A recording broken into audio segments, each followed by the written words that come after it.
Greetings, salutations, and welcome to another video.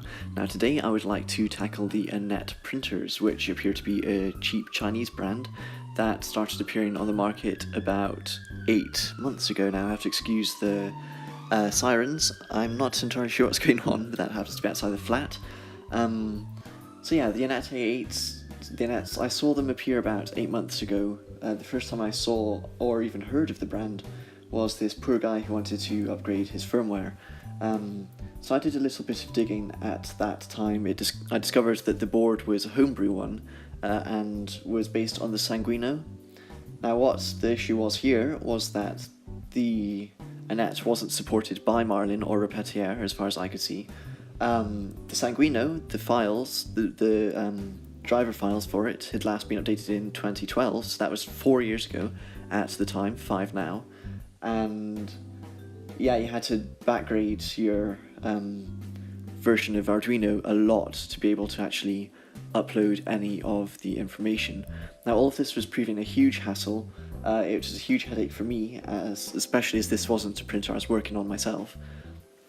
And my issue with this is that even now there appears not to be too much support for this board, and the message boards on Thingiverse and such are being flooded with lots and lots of Anet posts with people who just don't know how to use this board or how to upgrade the firmware and stuff.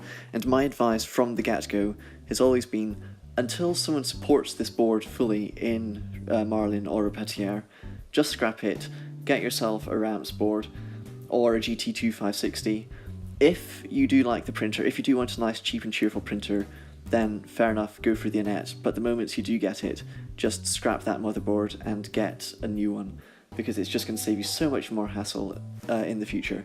The other issue with the boards that I find is that it's all very closed. You can see on, say, the Ramps or the GT2560 that the motor drivers themselves, the step sticks or Polulus or whatever you want to use, they sit separately on top of the board.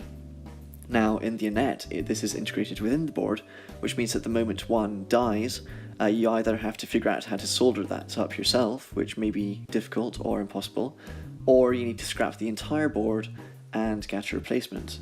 That's a huge issue to me. I feel the modularity of these open source boards is very important and saves on a lot of money over the long run. The other option is expandability, because these boards are designed specifically for those printers, so any upgrades that you make, you may not be able to support with the board. And of course, it's up to you whichever board you choose, whichever printer you choose, but yeah, having been in the community for a while now and having seen all of these posts and all of these complaints, my advice still is get yourself a Ramps board, Ramps 1.4, or get yourself a GT2560 and just save yourself a lot of headaches. Those boards are much more widely supported and you will not be having as much trouble with them as you ever will with the Anet. Now that is to say, for now, hopefully in the future the Anet will be more widely supported and you will be able to just